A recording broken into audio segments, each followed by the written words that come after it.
Gracias, Gina. Familia, es momento de entrar en un tema que nos está, pues, tocando en este momento difícil, sobre todo en la Ciudad de México, que es el tema de la contingencia ambiental, el tema de la contaminación. Y para eso esta mañana hemos invitado a un especialista, el doctor Sergio Mendoza, quien es médico internista y académico de la Facultad de Medicina de la UNAM, para que nos explique cómo paso a paso está influyendo esta contaminación y repercutando en nuestros órganos. Bienvenido, doctor, ¿cómo está? Gracias por la invitación, mucho gusto. Bienvenido, Sergio. Buenos días. Buenos días. ¿Cuáles son los daños que estamos sufriendo cada momento que estamos respirando en este momento?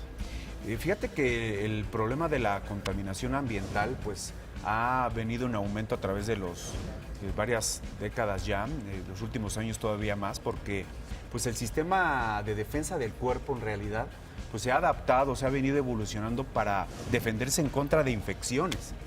No en contra de los polvos, no en contra de los contaminantes del aire.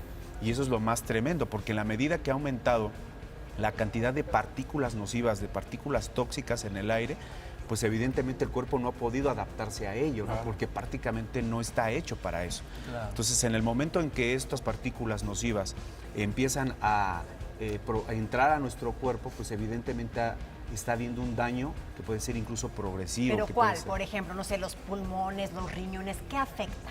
Sí, fíjate que quiero nada más comentar, hay unas partículas nocivas que, bueno, se ha estado difundiendo mucho en las noticias que le llaman... El PM... 2.5. ¿Ya ves cómo estoy bien aplicada, Sergio? ¿Pero cuál es? Presionar. PM. Sí, PM 2.5, que significa prácticamente lo que es las partículas nocivas del aire. Depende del tamaño como tal de la partícula. Las partículas más pequeñas que se han identificado son de 0.5, hay otras de 2.5 y la de 10 micras. Para que más o menos nos demos una idea. ¿Qué es eso? Ahora sí que hay que, porque no lo entendemos. Así es. Háblanos como si tuviéramos 2 años, por favor. Haz de cuenta que 70 micras es el diámetro de un cabello. Y si estamos hablando de una partícula de 2.5 micras, imagínate todo lo que en un momento dado, hasta dónde puede Eso llegar. Quiere decir que esto no sirve de nada. Esa es una de las partes a donde quiero llegar. En específico no sirve absolutamente de nada. Ahora sí que prácticamente pasemos un cabello por aquí, pues ni eso. Una partícula de 2.5 contra 70, evidentemente va a llegar hasta las mismas entrañas de nuestros pulmones. ¿Qué traen esas partículas que nos afecta tanto y si solo nos afecta a los pulmones?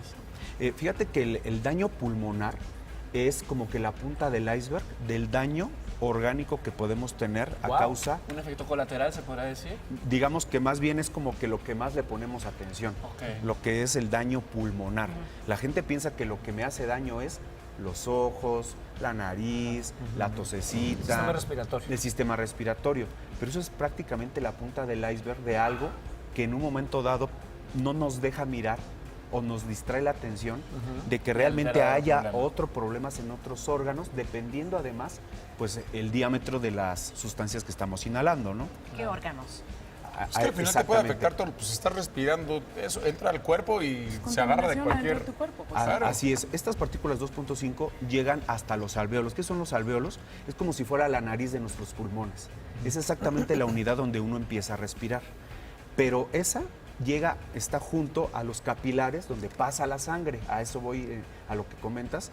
Estas partículas pasan a la sangre y de ahí a todo el torrente sanguíneo, corazón, hígado, riñones, páncreas y cerebro, y de ahí entonces puede haber manifestaciones de distintos tipos. Dependiendo de las cantidades, y porque tampoco te podemos alertarnos a un grado de que si salgo a la calle me voy a morir. Los animales sí se mueren. O sí es así grave, o sí. Fíjate que hay dos formas de daño. Un daño como que es agudo y el otro es un daño crónico. El daño agudo es el de la tos, la tosecita la rinitis, la inflamación, los ojos rojos, el dolor de cabeza, hasta cierto punto como que falta de concentración, de memoria. Ya son cosas como muy agudas y que la gente pues la pasa de largo porque son transitorias. Ligeras hemorragias nasales podrían ser también. Se inflama la mucosa nasal, produce un poco de moco y la gente hasta ahí, ¿no? Sí. Pero el daño crónico es donde entonces ya tenemos una inflamación. Los efectos tóxicos de estas partículas generan una inflamación en todo el cuerpo. Cuando entonces decimos, ¿será que entonces cuando yo salgo a la calle me esté muriendo o me vaya yo a morir? eso que estás diciendo. No es que uno quiera ser alarmista ni alarmar a todos nuestros televidentes, pero sí hacer una conciencia muy importante de que cuando entran estas partículas está generando literal una inflamación en todo el organismo en distintos niveles y obviamente dependiendo del tiempo de exposición a estos contaminantes y a las partículas, el tamaño de las partículas. Oye, Sergio, dime una cosa. Por ejemplo, en una mujer embarazada, le está respirando todo esto, ¿se lo pasas a tu bebé? Sí. O sea, el bebé, porque yo he escuchado que ya nacen con plomo, con mil cosas. Sí. ¿Es verdad eso? De hecho, puede pasar. Hay artículos recientes de neumología, en donde se han hecho estudios sobre las distintas manifestaciones en distintos órganos o grupos de riesgo. Embarazadas, por ejemplo, su bebecito en un momento dado puede llegar a tener retrasos en el crecimiento. ¿Cómo crees? Esto no es una situación que diga uno, lo tenemos súper identificado y si fuera así, pues nadie lo pensaría. Sin embargo, sí está descrito en algunos estudios que puede ocasionar algo como eso. Yo tengo una pregunta. A ver, si estamos diciendo que nada de esto realmente funciona para que las partículas entren, o sea, finalmente tu casa, tu oxígeno que respiras a la hora de dormir, aunque no estés afuera de la ventana, finalmente es el mismo aire. O sea, ¿nos hace igual de daño, por ejemplo, salir a correr que correr una corredora dentro de un gimnasio? No. En este caso, por ejemplo, cuando estamos al aire libre, sobre todo en horas pico, los contaminantes sí están en mayor cantidad o de mayor concentración, dependiendo también temperatura, la cantidad, ya serían con detalles muy técnicos. Pero sí, cuando estamos en horas pico, salimos a hacer ejercicio, terrible. O sea, es horas una pico te refieres 12 aspiración. del día. Así ¿no? es. Que el calor hace que se vuelva como una nata encima de nosotros. Pero igual en casa, dentro de casa, estamos respirando lo mismo, entonces. No estamos respirando lo mismo porque la cantidad es diferente. Incluso hasta la ventilación puede ser otra. Si Claro. Sí, en la calle la estás teniendo prácticamente directa, Encima. vas caminando y estás... No sé si les ha ¿Y pasado. qué vas en podemos hacer, doctor? O sea, ¿cómo podemos salir? Porque finalmente tenemos que vivir, tenemos que salir, tenemos que ir a trabajar, tenemos que ir a Aquí buscar a nos nuestros tocó hijos a la vivir, escuela. Tenemos... ¿no? O sea, ¿Cuáles son las medidas que podemos nosotros, como ciudadano de a pie, tomar para que no, Cuando por lo menos salgamos. no nos haga tanto daño? Es decir, estos nos sirven, ¿cuáles sí podrían servir? ¿Qué medidas puedo tomar? Aquí las medidas más importantes son las preventivas. Primero, identificar cuáles son los grupos de riesgo. Los pacientes que tienen enfermedad pulmonar obstructiva crónica, que se llama EPOC, los pacientes que tienen cardiopatías, los adultos mayores, los niños, son grupos de riesgo. Los pacientes asmáticos son grupos de riesgo, los que tienen rinitis alérgica. Primero identificar los grupos de riesgo y después decir, bueno, tú más te tienes que cuidar a que si empiezas a tener ciertas manifestaciones respiratorias o cardíacas, pues acudir a tu médico. Pero medidas prácticas para que nosotros no nos pueda pasar esto, o sea, no identificarlo y acudir al médico, pues es no viajar en horas picos, no hacer ejercicio en horas pico. Si en un momento dado vamos a trasladarnos, porque no nos queda de otra, a lo mejor en moto o bicicleta o en unos trayectos, tal vez ir a dejar al niño a la escuela, lo que sea, es el uso de los cubrebocas funciona solo unas horas.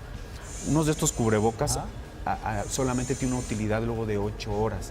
De los mejores hasta solo 24 horas y solo estamos hablando de una exposición, digamos, en corto tiempo, ¿no? O sea, si no, ya después de eso ya Pero no van a perdona, hacer. nada más, te interrumpo porque creo que viene el caso.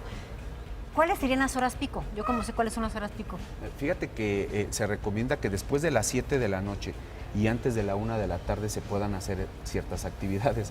El punto es de que en cada población, en cada ciudad, a veces las horas pico, y en una ciudad como la nuestra, las horas pico Es todo el día. Todo el día. Oye, Sergio, te quería preguntar, ¿y habrá algo, a lo mejor voy a decir una tontería, pero alguna dieta, algo que yo me pueda tomar, un Desintoxicante. cambio de alimentación para desintoxicar o para quitar esas partículas? ¿Hay algo? Fíjate que no está probado que algún alimento pueda ayudar a depurar esas partículas de tu cuerpo, porque precisamente eso es lo que está ocasionando esa inflamación en todo el cuerpo y empieza a generar daño, ¿no? Más que nada la prevención es en cuanto a que pues tratemos de no exponernos a estos contaminantes en la medida de, por ejemplo, los trayectos. Por ejemplo, si hay una medida de no vayan los niños a la escuela, no hagan actividades al aire libre, tenemos que acatarlas realmente. Qué complicado, porque pasa. aparte estamos en una ciudad o en un país donde la obesidad es altísima, ¿no? Los rangos que tenemos son exagerados.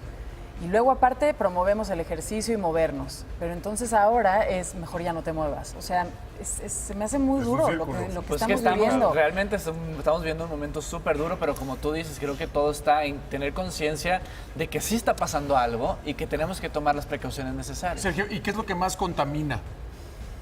Pues mira, en estas partículas que les menciono, estamos hablando de que puede ser polvo, gases o incluso material líquido, ¿no? Pero toda la combustión de Exacto, gasolinas. de metales, de gasolinas, inclusive hasta dependiendo de dónde la gente trabaja, los polvos de donde trabajan también Se afectan. nos acaba el tiempo, pero nada más quiero cerrar. ¿Esto que está sucediendo va a continuar o es simplemente durante esta contingencia tan importante que estamos viviendo o la contaminación a este nivel ya va a estar siempre? En este momento y de varios años, este problema ahora es actual, solo que ahorita estamos teniendo una agudización de este problema y que es bastante seria porque se están teniendo varias medidas que a lo mejor como que no hemos hecho conciencia y ese es pues, el motivo de que estemos aquí, porque lo que no ves parece que uno siente que no tengo nada vives. porque no lo veo. Lo normal. Pero lo que tú no estás viendo te está afectando.